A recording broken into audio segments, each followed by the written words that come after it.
I'm here with my beautiful girlfriend Blake. It's our 17-month anniversary, and we're at a nice restaurant. Drove here in the Corvette.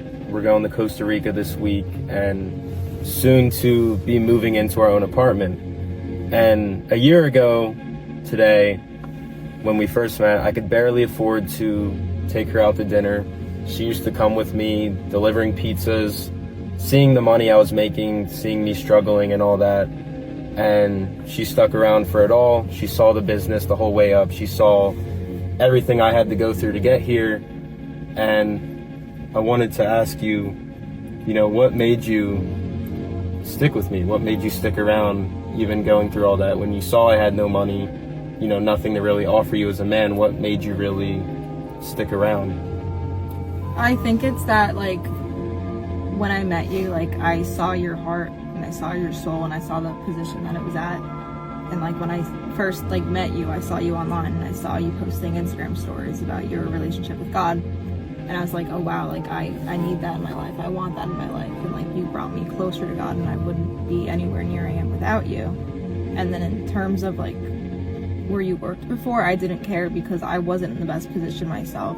So I have no right to judge when I didn't have any money either.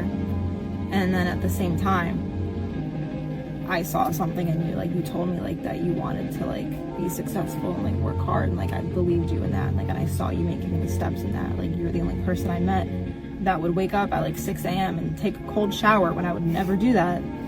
You had a set routine, you had set goals, and you didn't deviate that ever. And that's the thing, you guys heard it here, and she was definitely the biggest part of my drive. I wouldn't have been pushed as hard as I was to build this business without her by my side. And that was definitely my biggest motive, was just seeing how good of a girl she was and seeing the future I wanted with her, and just being in that position of not being able to provide, having to check my bank account every time I made a purchase and not give her truly the things she deserved. That's what ultimately pushed me the hardest to turn my life around and pursue everything I'm doing now. So definitely wouldn't be here without her, and I'm very, very thankful and fortunate to have this woman by my side.